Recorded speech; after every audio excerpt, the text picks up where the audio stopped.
Erion Braçe publikon video nga rrugët e shkatruar në kryeqytet. Në një javë s'kan ardhur as për t'i parë, jo më për t'i ndrequr.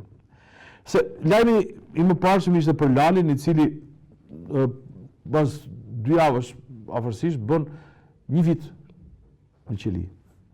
Bën 1 vit në qeli. Dhe nëse Rama ka prekupimin që pse ky pori gjatë në paraburgim, unë kam të njëjtin shqetësim, po them pse ri gjatë pa dënuar. Çfarë po kurdiset? Çfarë po kurdiset?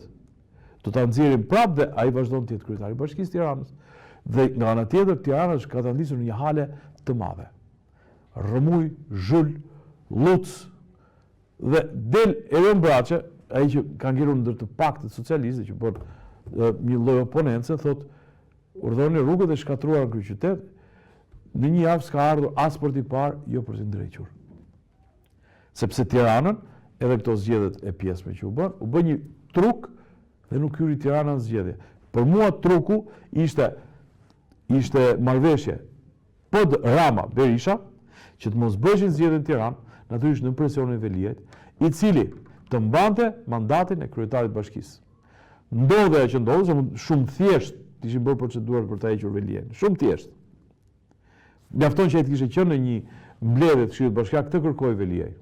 Nuk u bë kjo. U bën procedurat mbrapsht dhe Tirana vazhdon me kryetar bashkie, po që s'është detyrë. Dhe ja ku jemi. Dhe prandaj them që edhe këto protestat që po krijojnë gjëra tension, po krijojnë mundësinë e rënies qeverisë, por në një formë tjetër. S'kemi ç'i bëjmë, kemi edhe presion ndërkombëtar dhe brenda. Na falni, nuk do t'ju mbajmë ju ministra për momentin, po flasim më vonë.